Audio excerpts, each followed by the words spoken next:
far as you can.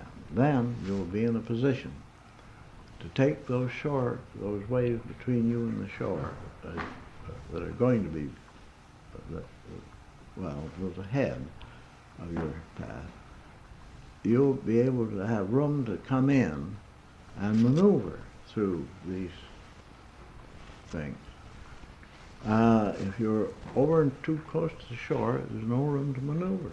If you should turn in on one of those waves, so as not to hit it this way and flop over, so instead of hitting it this way and flop over, so you can hit it straight ahead and go over. Well, this area got narrower and narrower between these and the big ones to zero. And I had to shoot through there hoping that I would get through. But when I got through, I was surprised I wasn't going downstream. And then I realized that there was a terrific eddy in there. And I had to go back out into pretty sizable waves to get enough current not to go round and round in that eddy, and that I'd gotten in trouble. So that was the most dangerous place, right at the head of Seaway, that one spot about 100 feet. Well, you know what I'm talking about. That's very interesting. Because you've been right down there. Well, I was down there with some of our congressmen before the Seaway, when they were up here making examinations. Yes.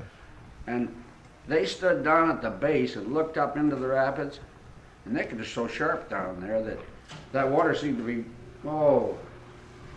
35, 40 feet over your head. Yeah. When you were standing down the base. And they just stood there amazed. They'd never seen anything like it in their lives. Yeah. Really well, amazing. It was right down out. You were on Barnard Island?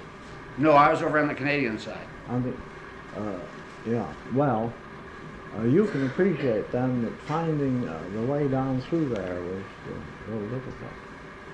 Now, yes, you haven't known about Barnard Island. After I got down below what I've just been talking about, I had no idea of where to run, because there were waves from shore to shore. This was the lower end of the rapids.